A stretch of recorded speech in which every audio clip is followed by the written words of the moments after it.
Welcome to the Get It Done podcast. I'm your host, Jimi Ryan. Today we're interviewing Danny Horanyi. Let's get it done.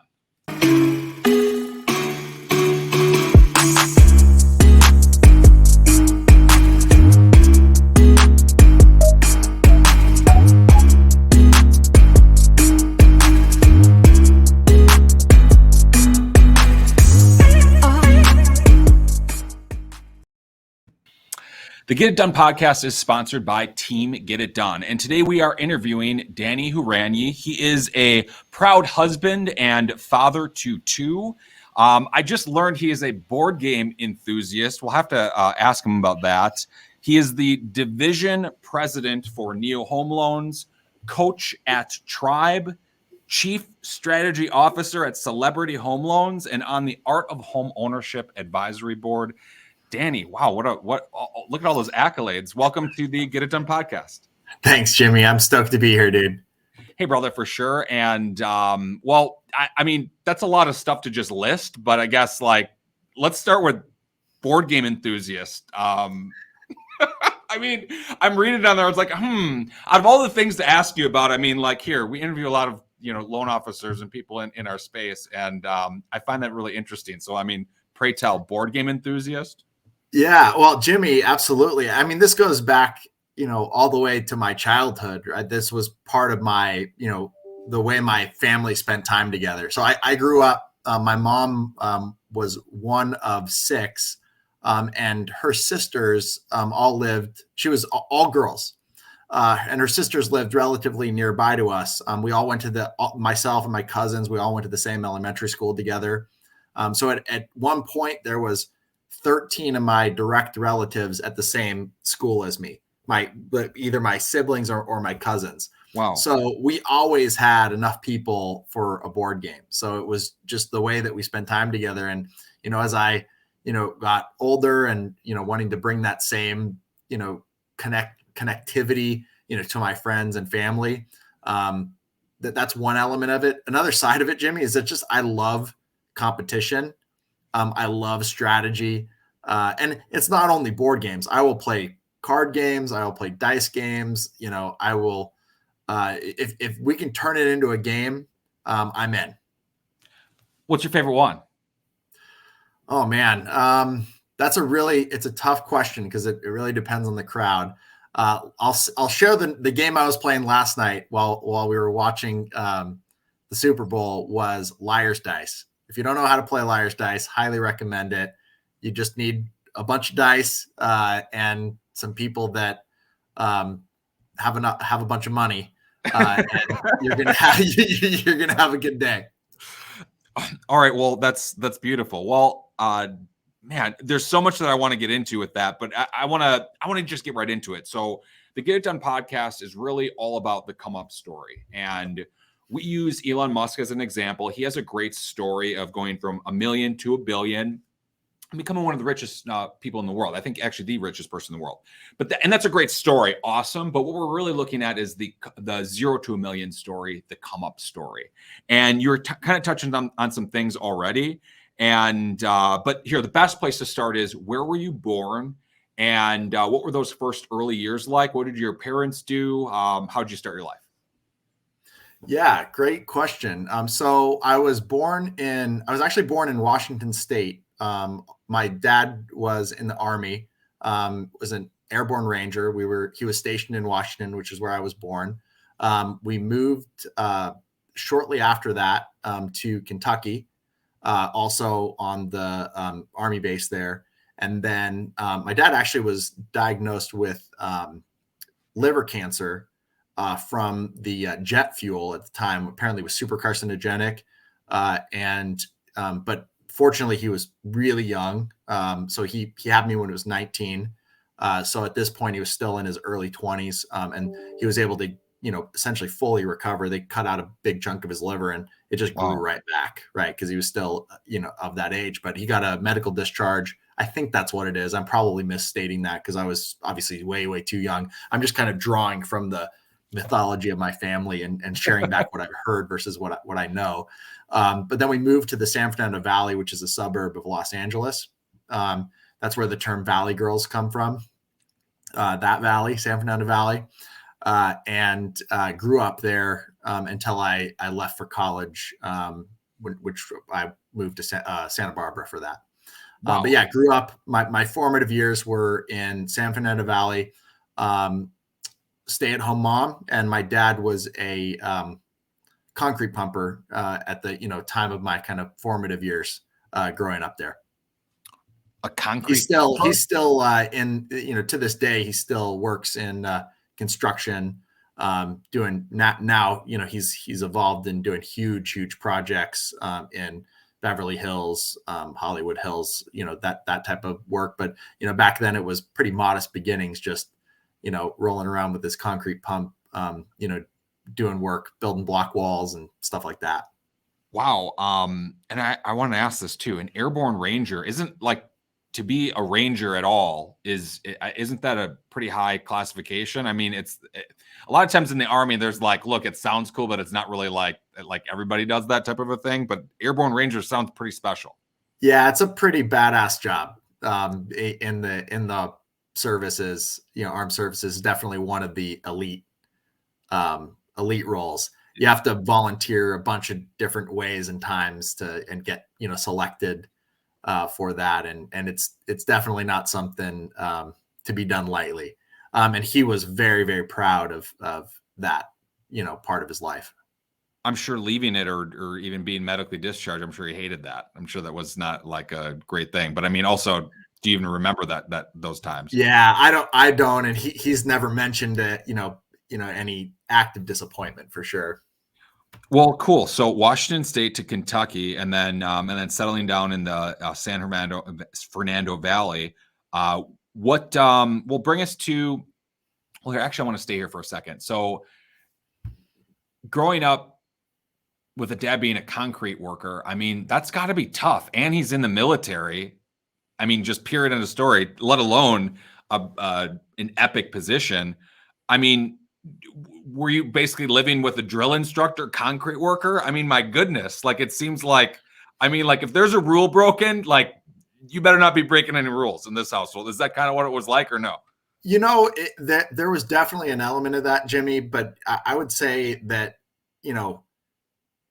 the other side of my dad was that his father, who was also in the military, was very much that, rigid drill instructor type. And so my dad had a little bit of a, more of a rebellious streak to him. Now there were some things that were non-negotiable though, right? In our house, you worked hard.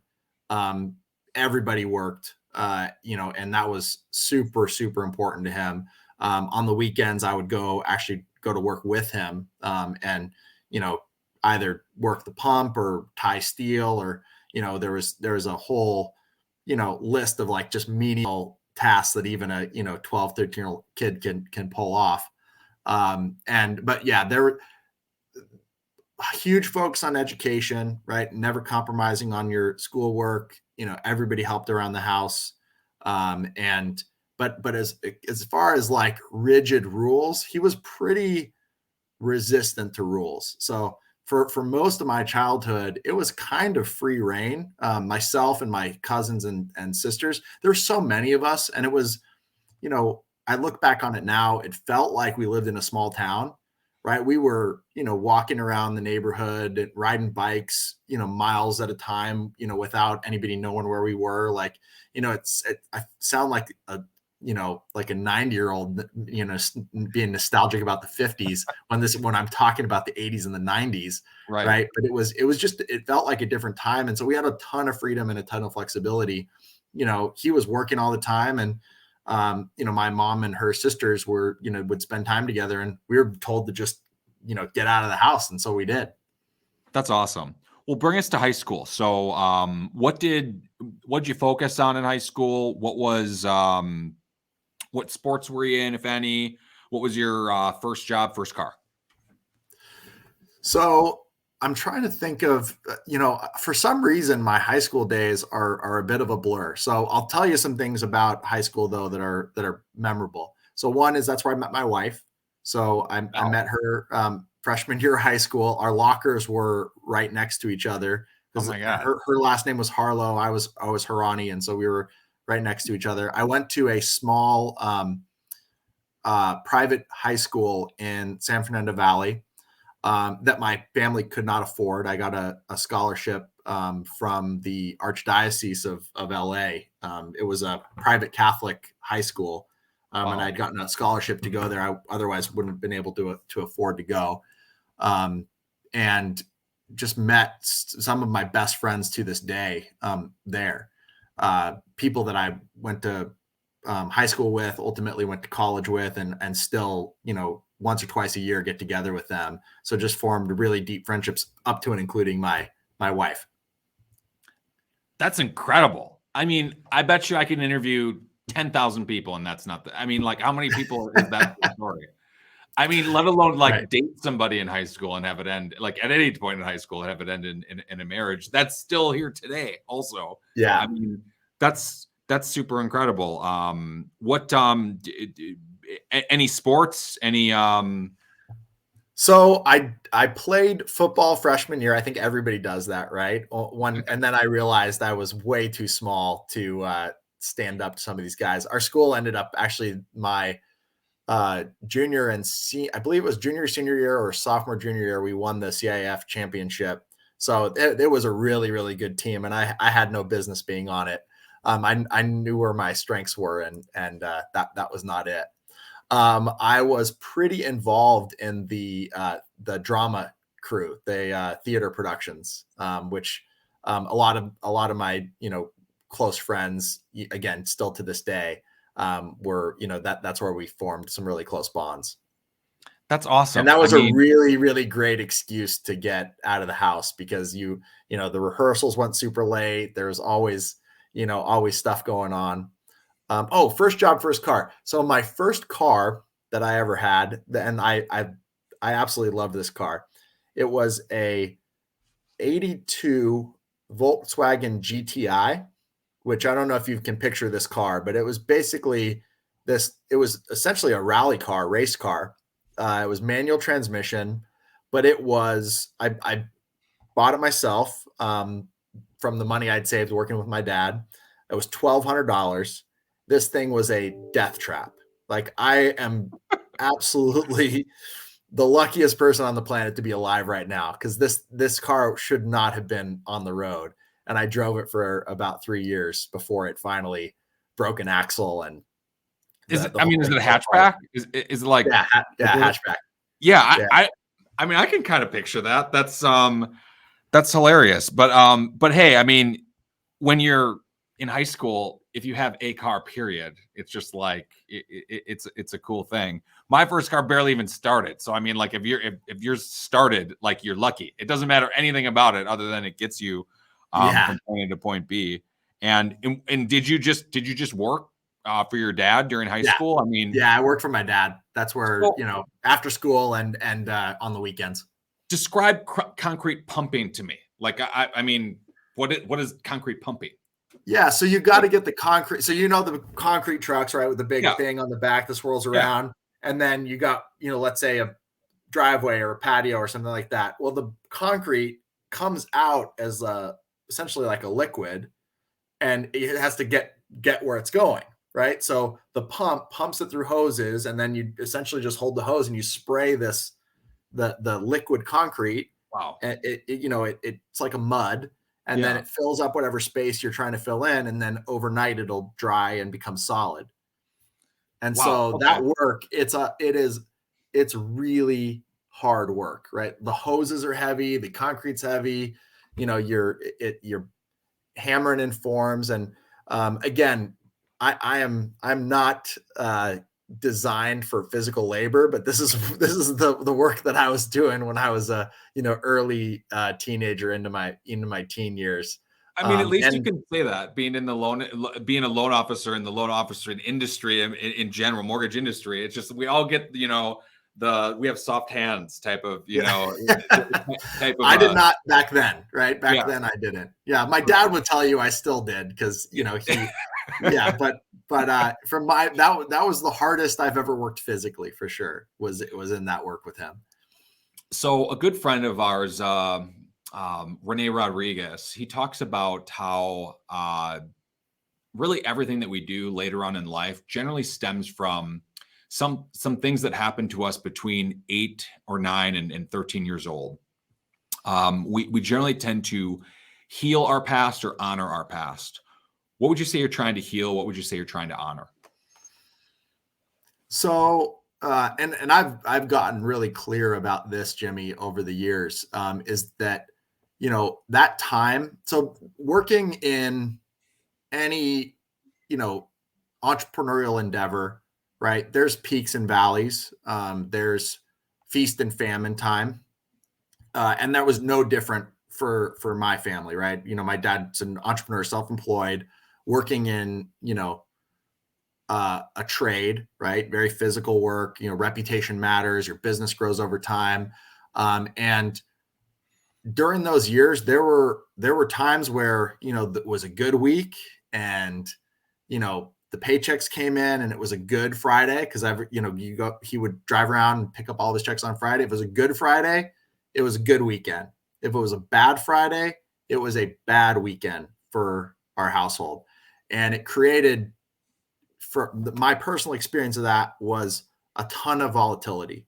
And I came to associate money with this instability, right? And volatility, because money's there. We're happy. We're going out to Howard Johnson's for, all you can eat fried clams or whatever, and if it's not there, it's, there's just a lot of, shame and fear and instability that comes from that. So, I realized about midway through my mortgage career that I was working almost frantically to try to ensure for my own kids that they never felt that level of instability, right? That they would always feel stable, and they would never associate, money with, anything but opportunity. Like I never wanted them to associate it with shame or fear, etc.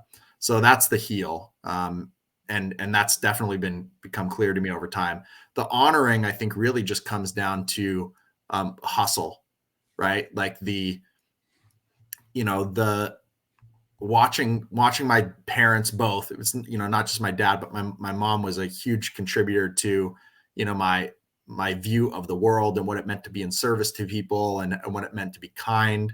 And so, but the hustle piece was a non-negotiable in my house. You just hustled and you did it because, there's only so much time to get the work done. Right. And so, and you choose what your outcome's going to be and what your product is going to be based on your hustle.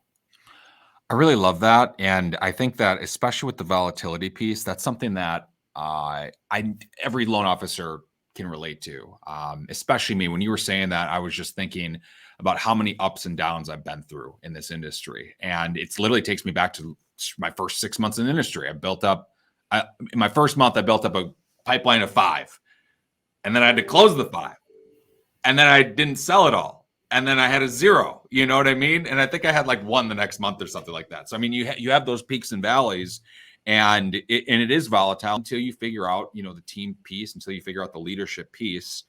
And okay, that's awesome. Let's move on. Let's take us from end of high school. Did you know what you wanted to do after high school? Did you have like a college picked out, career in mind, or what was after high school? So the short answer is yes. I had a vision. It's not the vision I'm living now. I believed that I wanted to become. So I went to UCSB, and my original major was in psychology with a minor in philosophy. And thank goodness, I was not able to get that. Psychology was such an impacted major. I wasn't able to get into the classes I needed to get into, and I wasn't progressing, at the pace I wanted to. And I ended up switching to economics with emphasis in accounting. So I pivoted from thinking I wanted to be a psychologist, philosopher, to thinking I was going to become a CPA. I mean, you might as well just say neither thing.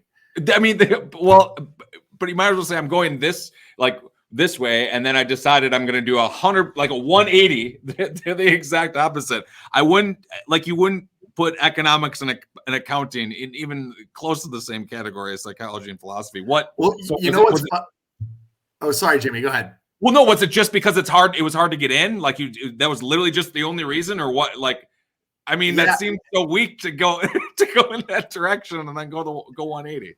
Well, you know what I realized, because two things happened at once. One, the obstacle was put in front of the psychology major, right, where it's just very difficult for me to get classes, and so I started taking accounting and economics classes to fill out general education requirements, and I recognized I just had an aptitude for it.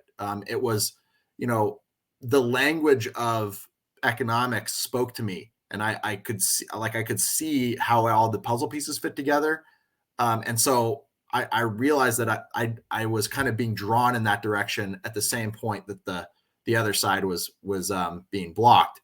And this just hit me just now, because I like, okay, it's like accounting, economics, philosophy, psychology. Like, I feel like I served one of those roles for my clients at some point in every single transaction. So maybe there's a little bit of that background in becoming a loan officer.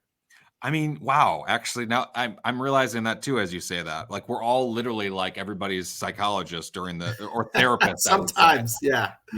And you have to be philosophical. Like, look, you have to, like, why are you doing this? Well, you want to own a home. Well, why do you want to own a home? To provide a great future for your family. Economics, this has got to make sense. And accounting. I mean, you're literally underwriting and calculating income. You're doing all this stuff. So, okay, still at UCSB. Economics, accounting.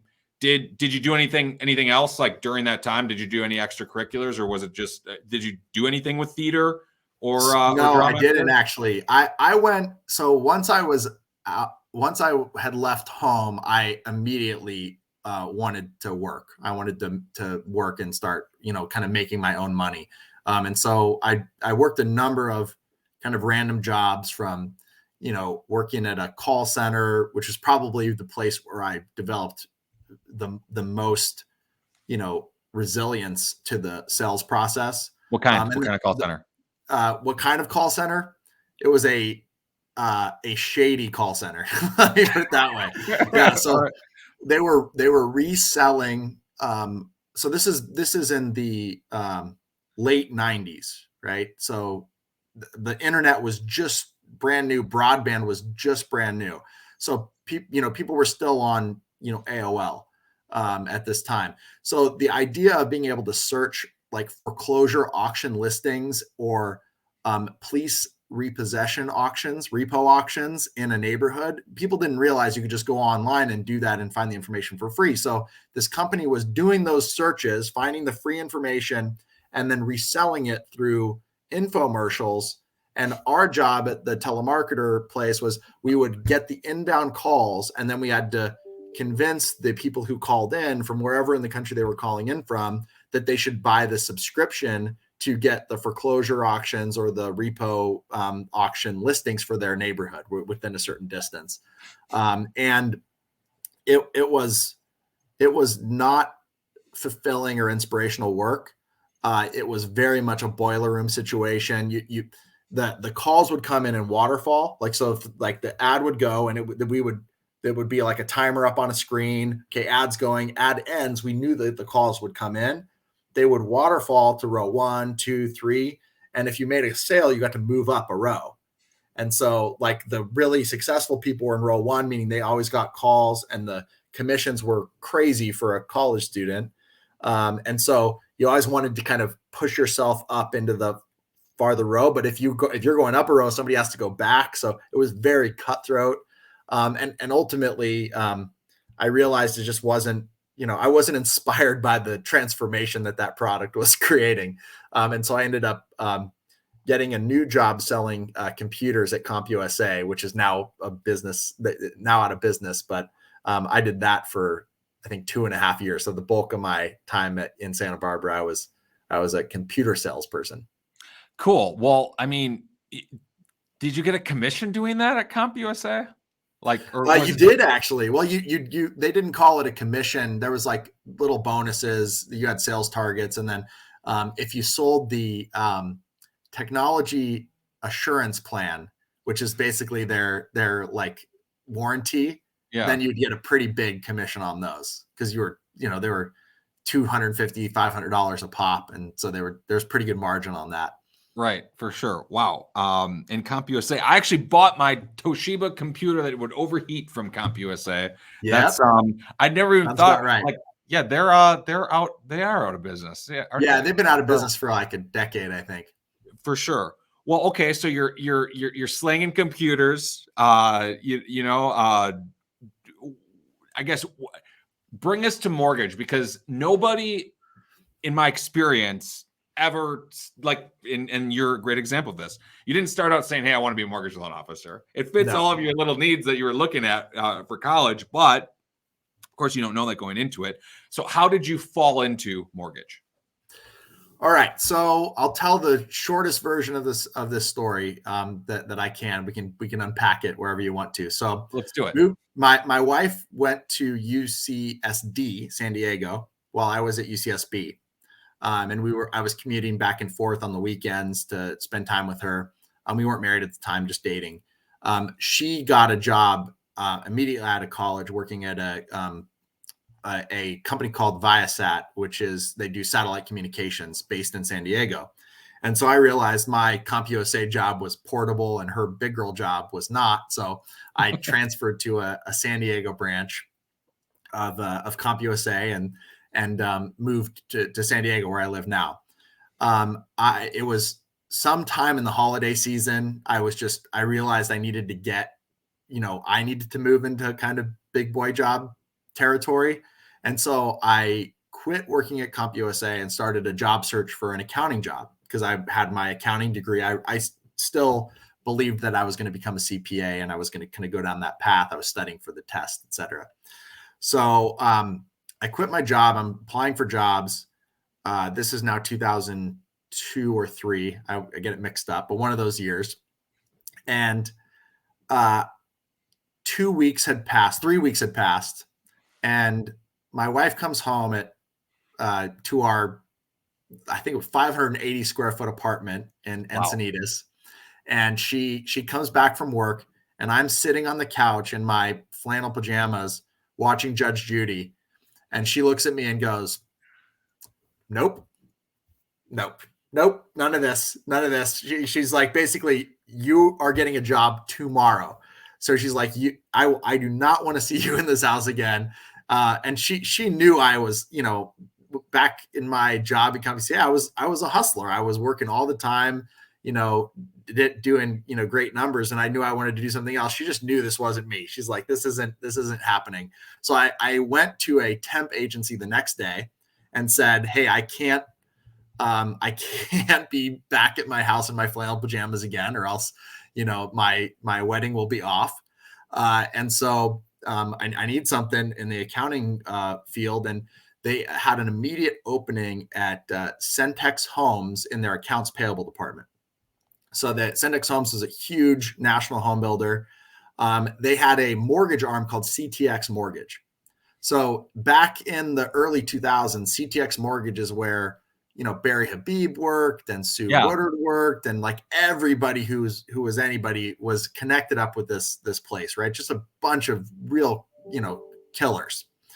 And so I was working in the accounts payable department, just doing data entry back in this dark cubicle, and the break room was shared with the CTX Mortgage Group. And the number one salesperson at CTX in the country happened to work out of this San Diego branch. And whenever I was in getting coffee or, getting a bagel in the break room, I'm coming in from my accounts payable dungeon, and they're coming in from wherever mortgage people go when they're not in the break room. And they were having an absolute blast. And so I just started joking around with them in the break room. And eventually they invited me out to happy hour and got to know them a little bit. And finally, Steve, who was the number one salesperson, was like, hey, I need a new loan officer assistant. You seem like you can, work through some numbers. I'd love for you to just help me pre-approve my clients. We have these new, in the home builder world, you'd pre-approve 80 or 100 people a weekend, right? You'd get their paper loan applications and you'd have to kind of sort through them all. This is back in, a little bit less stringent underwriting days. So it wasn't exactly as intense as it would be today to pre-approve 100 people in a weekend. But it was still work, right? So I joined his team as a loan officer assistant. He pulled me out of the accounts payable dungeon. And that was the beginning of my mortgage career. What's Steve's last name? Steve Lemon. Steve Lemon. Well, shout out Steve Lemon. Yeah, great dude. That's an incredible story. I really love that. I mean, a couple of things. First off, shout out Barry Habib. We've had him on the show before. I love Barry. Who doesn't love Barry?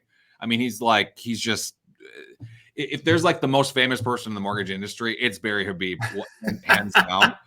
And he's a good friend. Absolutely. I love that guy. Sue Woodard, she's a rock star in the industry as well. I think there were a lot of other people that were at There was a bunch, man. And I was just a little mortgage baby, right? I didn't know any of these people were big deals at the time. It wasn't until, I started hearing about them, spoken about with reverence, that it stuck with me.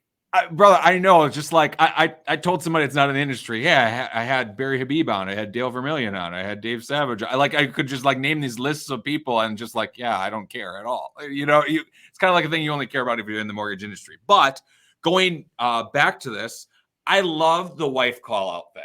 I just no, this ain't happening anymore. And you said, were you engaged at that moment? Yeah, we were engaged at this point. So that is amazing. So you have this wedding planned, I'm sure. There's a date. You have probably bills going crazy. You're inviting people, and half the people are your family. So you're like, okay, yeah. And I'm just sitting here watching Judge Judy. I love that you remember you were watching Judge Judy too. Oh, definitely. This is one of those pivotal moments in my life, Jimmy, where I could have gone. Like, this is a crossroads. Like, if I stayed on the Judge Judy path, I would not be on this call with you today. She pulled me out of the abyss. That's awesome. That's just so cool because I feel like there's so many people that might be in an abyss or might be like complete. Like, I have no idea where I'm going with my life, but it could literally just be a call out by somebody, which inspires you to go to the temp agency and say, hey, listen, I can't go back. And, and then you even don't do that, but it leads you to the next thing, which is just incredible. And then you're meeting Steve Lemon. By the way, what's the number one person at CTX? What's the numbers of the number one person back in 2003? I have no idea. I would just be pulling it like from. It's all good. Right? I mean, it's 20 years from now. And by the way, I mean, for the listeners that have an NMLS number over 500,000, you just can't even relate. I mean, it's truthfully like there were faxed like rate sheets were faxed. I mean, you can just say it like that. A rate sheet you didn't go online to find the rate sheet, the rates. You read a rate sheet that like you added hits to it. You had to do like manual math. Like there was no optimal blue. There was no anything like that. Guidelines were in books. You actually had the books that you. It was. Yeah, I feel like I mean, you're making me feel like an old guy again, Jimmy. But hey, if you haven't chased down the Transbox car trying to get your Transbox and to make sure that your file gets over to the broker, you haven't lived in the mortgage industry. I mean, it's crazy how far it's come for sure.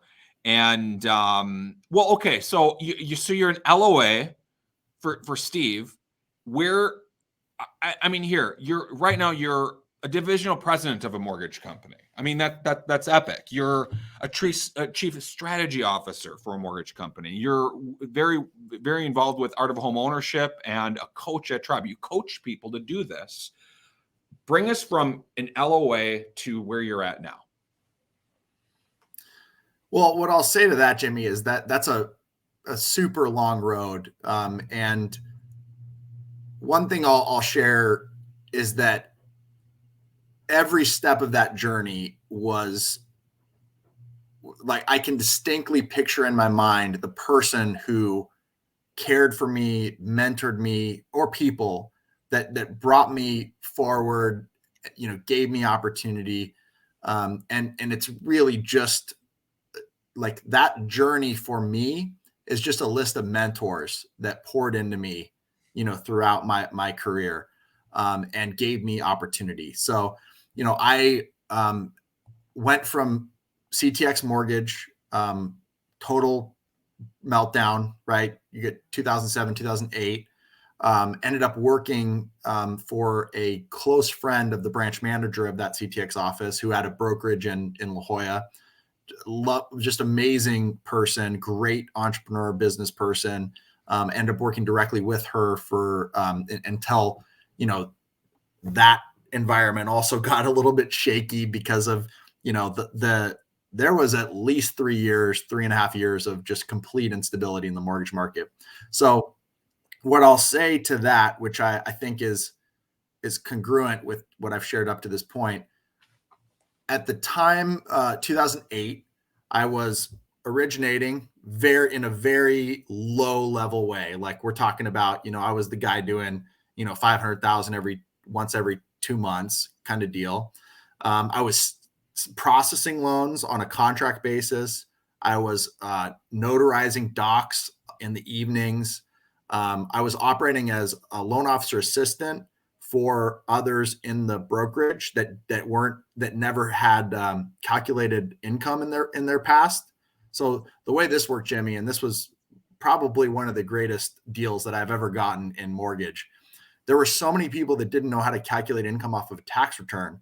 If I did that calculation for them, I negotiated 25% of the commission just to calculate their income, right? So I was doing that. I was hustling, whatever it took to stay in the business, because that's what the alternative was, right? It's, either we figured out how to make it, scrape together a living from all the different ways that I could possibly think of to make money in mortgage so that I could survive long enough to be on the other side of it, right? And to make it into where, I entered into an incredible partnership with two other amazing mortgage leaders, Bill Gaylord, Sam Hansen. I worked with them for over a decade. And when I think about, mentorship and guidance, right, those are the people that I picture in my head, because they really challenged me, as a business partner, as a mortgage professional, just as a human being to constantly, step up and grow and move into new opportunities. And with their, in that partnership with them, I was able to forge, phenomenal relationships with other people throughout the industry, which ultimately led me to getting offered an opportunity to, move into kind of executive leadership inside of a mortgage company, which is then, I've kind of moved along that path, out of origination in 2018 to the role of, division president and CSO. That's really awesome. I mean, there's hundreds of stories that I'm sure that we could tell at that particular moment, but that's really the million to a billion story, and we're more focused on the 0 to a million story. So I want to talk about art of home ownership for just a second. I was talking to Ryan Grant about this, and you guys really are doing something I think that's different in the industry. I think your care factor for changing the industry for the better is unlike any other company I've ever seen. I've never seen this. It's a complete shift of the standard typical, like here we're talking about 2003 fax rate sheets, and that's it's a complete different animal of where you guys are taking the industry. On that parallel, what is important to you about really, I guess, why do you want to change the industry so much? What are you trying to change it into, and where do you see it going in the future? So, Jimmy, this is an absolute pivotal question for me, or the answer to this question really was the answer I needed to make that transition that I described in 2018. Because the primary motivator for me moving out of production, and I still love originating loans. I miss it every day. Like, there's nothing more fulfilling than that immediate feedback loop of being able to win or lose your day, right? Like, did I do what I set out to do today or did I not, right? Feedback loop's immediate. There's so much energy in the origination process, and I still miss it. But what I recognized is that as a partner in this team and business, I wasn't having the leveraged impact that I knew I was capable of, that I was still operating business to consumer, and I needed to be operating business to business and having more of a leveraged impact. And I'll tell you a really quick story. I'll try to be quick about it, but this is I love it. An important framing for the answer to your question about what we're trying to change the industry into.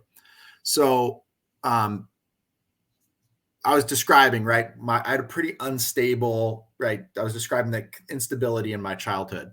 Well, one day my dad's talking to some of his Army buddies, and one of them says, hey, Gabe, you gotta check out this VA loan thing. You can get, no money and you can buy a house. Like, this is the real deal, right? And it's, super easy. You got to do it. So he did it, and he went and he bought a house using his, VA benefit.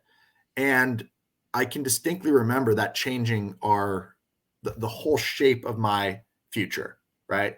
The ability to, go to that high school I was describing, the ability to go to college, all these things. I was the first one in my family to go to college. All these things are tied in my mind to home ownership.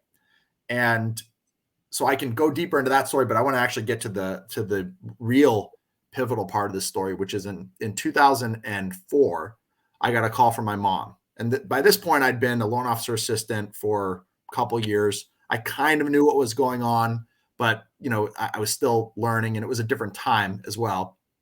And my mom calls me. Important note: my parents had never been able to save money. It just wasn't part of their, that it's not part of what they were taught to do. They didn't have the skills around it, but home ownership led them to the creation of passive wealth, right? They didn't have the money burning a hole in their pocket, so they weren't spending it. It just was wealth accumulating for them that they would have in the future. Well, got a call from my mom. She says, hey, I think we messed up. Like, oh, Mom, what are you talking about? It's like, we got a letter in the mail that said we should get some cash out of our house. So we called them. We did it. They didn't call me ahead of time. And we did it. We got some cash out of the house. And now I think we messed up. Well, the story, Jimmy, is the money was gone. So they wanted me to look over the paperwork, and they regretted it, right? Because they had taken $100,000 out of the house and it was gone. And they were like, how can we figure out like how we can kind of get this money back? It's like, it's not going to happen, but I want to look at the paperwork. Turns out they got into a 228 with a 3-year prepay. So these loans are illegal now, right? And the broker had paid themselves $50,000 in commission. So $150,000 of their equity came out. They got 100 of it. It was gone. Broker got 50. And at the time I was, loan officer assistant, I was going into processing, but I made the commitment in that moment that I needed to learn the skills to become a loan officer, because I needed to make sure that no family ever had this happen to them again, because it was literally criminal. Right now we know that same behavior would be defined as criminal in today's laws. It wasn't then, because we didn't have the protections in place against it. But I knew deep down it was criminal. And I knew that my parents, having had turned a corner through homeownership, now had a huge chunk of that success stolen from them by a bad actor. And so that person, their existence in the marketplace, what became a crusade of mine. And the business partners and mentors that I've had throughout my career have been united around this vision of elevating the client experience, elevating the level of advice. People like Barry and Dave Savage, who have been equipping the mortgage industry with the tools they need to provide higher quality advice, they're doing the work, right? That Art of Homeownership is really trying to move farther down the field. Because here's what I realized, Jimmy, and this was a powerful lesson for me, is that wealthy people are not wealthy because they have money. They're wealthy because they have better information. And access to that information is what's keeping people from enjoying financial stability and from enjoying financial freedom ultimately. And I know from my own personal experience that when the money's right, people show up as better parents. They show up as better husbands and wives to each other. They're a better unit for their contribution to a community than when the money's not right. So the mission of Art of Homeownership, and really every other venture that I'm in any way part of, is to improve communities through financial literacy. And there's no better conduit for that than the mortgage conversation, right? There's no point in a person's journey on that path where they're more receptive to guidance than when they're interested in purchasing a home, and they're scared and excited and all the things you want somebody to be if they're really going to be open-minded and open-hearted to your advice. Danny, that is the most powerful why I think I've ever heard. That is just so, I'm blown away. I mean, just from the $50,000 commission piece, like, I've actually forgotten that. Like, that's how it used to be. I really did until you said that. And man, the ripple effect, you're right, that just owning a home can make. It's not just about you and your family. It's about your family's family. It's about your community. It's really interesting how much, and I can't even, I wasn't even appreciating it fully until you just said this, but this literally touches every piece of your life. The passive wealth piece to it, and your ability to send your kid to a private school where, or whatever, a school that maybe they couldn't afford. You get there on a scholarship, you meet your wife because you're in the next, and now you have kids. You know what I mean? Like, you can't even, like, it's like the butterfly effect. You change one thing and like 10,000 other things happen. What if he didn't have that person talk to him about, or your dad talk to him about a VA loan with no money down? You know what I mean? Like, that one little thing had such a major impact. And I was talking to Ryan Grant about this. He's like, I got to call somebody about, they lost their husband and they can't afford to pay their house. Oh, well, your life insurance will pay for that. Ryan, we don't have life insurance. And his response to that was like, okay, well, I'm going to tell everybody about life insurance now. That was my responsibility. I had the, chance to say this, and I didn't. And I think you're right. I think financial literacy is something that is, well, it's not taught in school. And I think that we as mortgage professionals, licensed mortgage professionals, should be more of the, you're mentioning Dave Savage and Barry Habib. Yeah, they have great programs and they're evangelists for this industry, but why not be evangelists for our clients, our customers? And man, what a powerful statement. That's incredible. Would you add anything to that? Yeah. So Jimmy, I want to answer the rest of your question, which is, what are we trying to change the industry into? And I actually don't, I believe it's more of, we want to grow a part of the industry that's already there. We're not actually, I think what we're doing is we're normalizing what is currently abnormal. And we're doing it in the face of tremendous headwinds. Right. And I don't want to, have this come out as me being, derogatory. But there are companies out in the world that have an active campaign, right, that communicates that a client should stay ignorant, right? That the answers are a button away, right? When that, and the subtext to that, in my opinion, is that your individual situation is not complicated, that there isn't choices that you have to make, that it's somehow this one size fits all situation. And I've helped too many families with their financing to know that it's never a one size fits all situation. Everybody has this nuanced journey of what their dreams and goals are, long term, short term, that can have a tailored mortgage solution that is the best fit for them and only them, right? That requires time and investigation and education in order to arrive at that place together. And then there needs to be a maintenance cycle, right? It's not just get the button and go, right? There's a maintenance cycle that happens. So there's people in the industry that have been advocating for this for decades, right? Decades, saying this is the way to do this. And they've been the strange minority, right? What we're trying to do with Art of Homeownership and other, activities we're engaged in, Neo Home Loans has this very central to its mission as well, and Celebrity also, their mission statement is to empower families through financial literacy. So same, right along the same lines.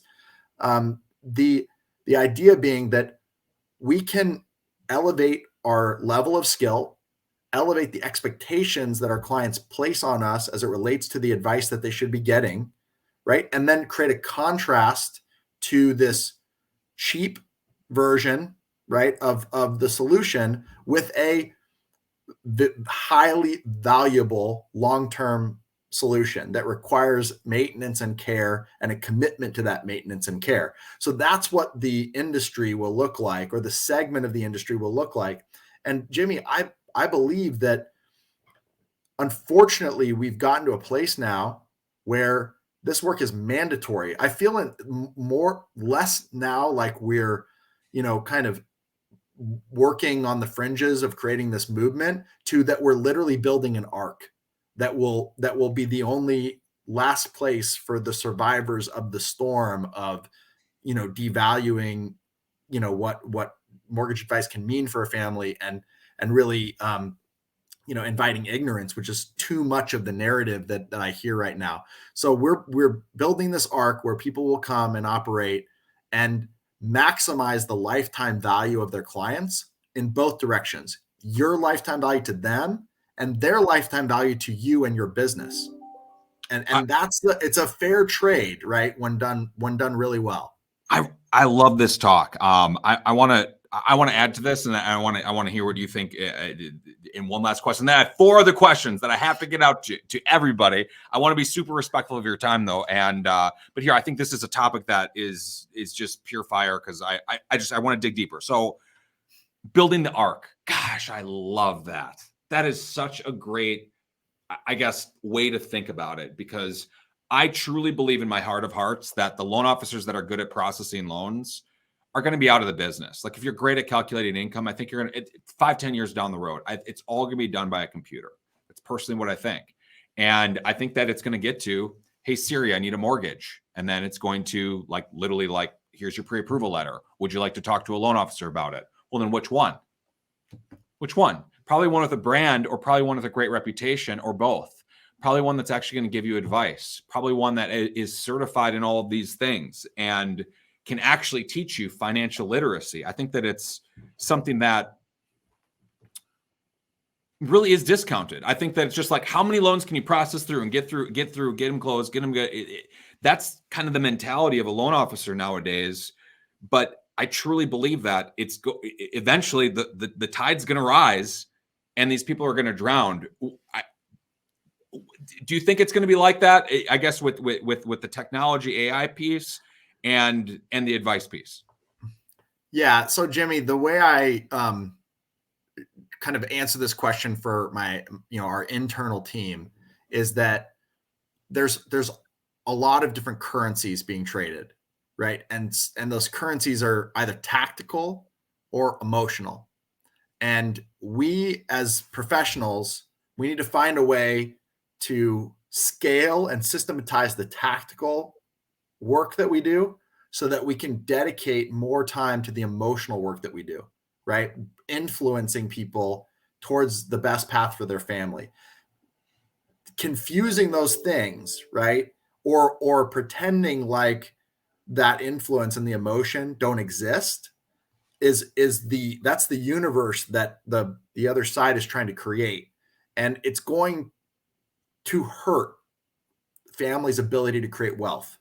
It's going to take away their ability to have agency in their decisions, right? Because when all there is clicking buttons, right, you get wherever the buttons take you, right? You don't get to guide the conversation and the ultimate result for you and your family and the way that you really, given the scope and scale of what, a mortgage transaction and a home purchase is, right? Be it a refinance or a purchase, right? It deserves your attention, and it deserves you to have expert advice. 100%. I love that. Advice is never going to go out of style is another way to put it. Dale Vermillion quote, just to throw it out there. So, all right, I want to be super respectful of your time, and we're going like all the way to the buzzer here, but I want to make sure that I get these questions out. I ask these to everybody. So, all right, first question is this: do you feel like you ever got a big break? Jimmy, I mean, we probably don't have enough time to describe all the times I'm one of the luckiest people in the mortgage industry. And I believe this, though, that, opportunities multiply as they're seized, right? That's a quote from, Sun Tzu. So we're talking about like old knowledge here. But every turn was a break in my favor, right? From, being referred to, that mortgage broker I was describing when the industry was falling apart and CTX was dissolving, all the way up through my most recent opportunity to, partner with, Josh Metal, Ryan Grant, Chris Ledley, Dave Robnett of Celebrity Home Loans. I mean, the list goes on and on of people that, I'm surrounded by, and I pinch myself every day. So, every turn was a big break, in my opinion. I love that. I love it. Here, this is the beauty of shooting stuff live and just recording stuff. I love that. I love that there's stuff going on everywhere, but that's how we do this. So unedited greatness. So all right, next question: if you were to do it all over again, Danny, what would you change?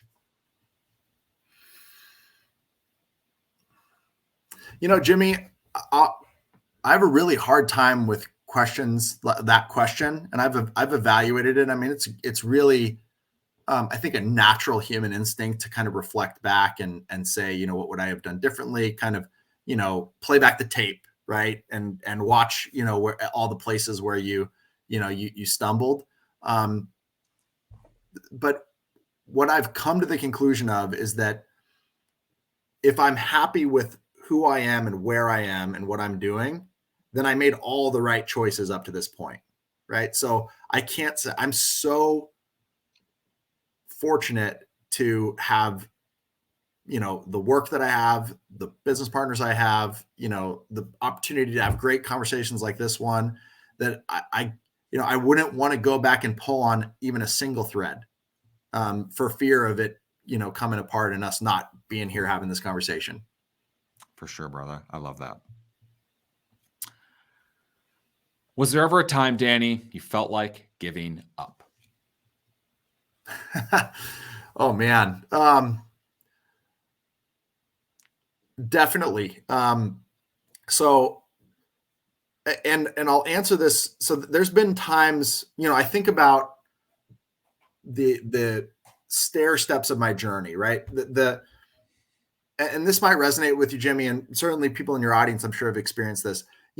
My path was not, this linear deal. It was, I would get some new revelation breakthrough, and then I would plateau for a little while, and then new breakthrough, right? And so it would kind of stair step up. And prior to those breakthroughs, almost always was a moment of absolute catastrophic failure that I was confronted with a path of breakthrough or fall back. And, I'm thinking in my head of a time when our entire team essentially mutinied against my tyranny.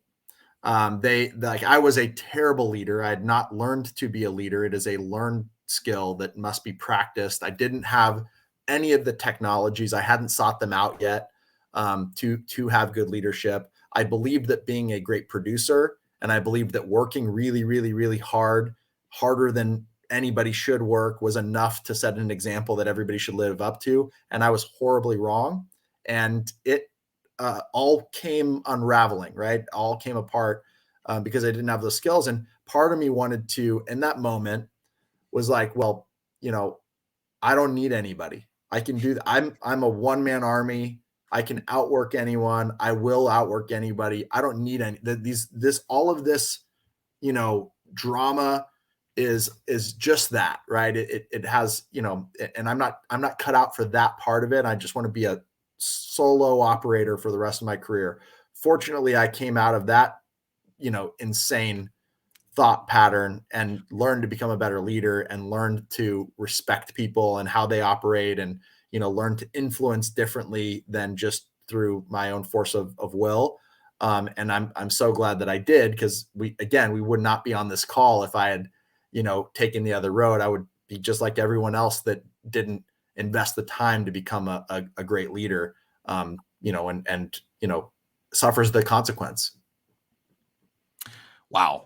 I mean, that's definitely resonated with me. I think that resonates with anybody that has ever had a team, period, because you almost have to fail. I mean, you're going to fail. Like, your first employee isn't going to be with you for 20 years. It's just a sad truth, but that's the truth.